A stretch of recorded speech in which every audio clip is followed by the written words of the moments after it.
The CEOs of some of America's largest companies are rushing to distance themselves from President Donald Trump following his failure to immediately denounce white supremacist violence, and the president is lashing out.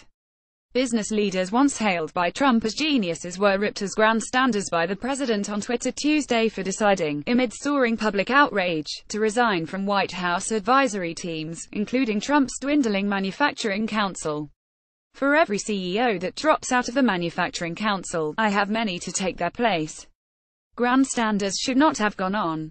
Jobs, Donald J. Trump at Real Donald Trump, August 15, 2017. But the president's insults don't appear to be stemming the tide. In fact, they seem to be amplifying pressure on business leaders to distance themselves from Trump. There is no neutral. Either CEO advisors must step off of Trump's committee, or they are complicit in the violence his administration is creating. Sumo Fusemic CEO Kenneth Frazier made headlines Monday morning following his resignation from Trump's Manufacturing Council. Possibly inspired by Frazier's decision and amid mounting pressure for other executives to follow his lead, several more executives, Brian Kranich of Intel, Kevin Plank of Under Armour, Scott Paul of the Alliance for American Manufacturing, and others, announced their resignations late Monday and early Tuesday. Now many are asking the pointed question, what will it take for the others to follow suit? They didn't step down after the Muslim ban, reads a petition circulated by the progressive group Sumo Fis, which has already garnered over 27,000 signatures. They didn't step down after Trump pulled out of the Paris Climate Agreement. But they must step down now after Trump refused to immediately condemn the terrorism perpetrated by white supremacists this past weekend in Charlottesville. There is no neutral, the petition concludes.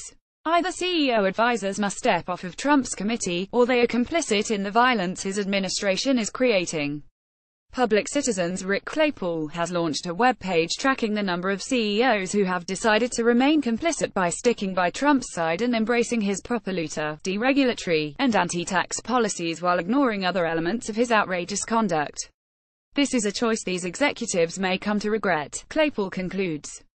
Here are 45 corporate execs who've chosen to remain complicit after Trump shamefully delayed his condemnation of white supremacist violence. pic.twitter.com/spiek, Public Citizen at Public Citizen, August 15, 2017. Some activists are calling for campaigns to target specific companies.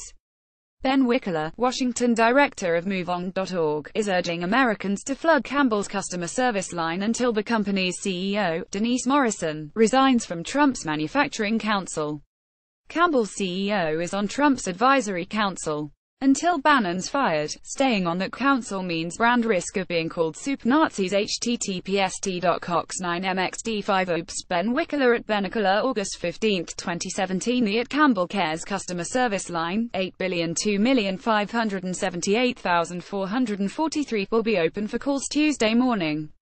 Set a reminder to call them. pic.twitter.com/9vu9ne, Ben Wickler at Benicola, August 15, 2017. So far, given the speed with which CEOs are ditching Trump, it appears that the pressure is working. With today's exits, here's an updated list of members of Trump's Manufacturing Council.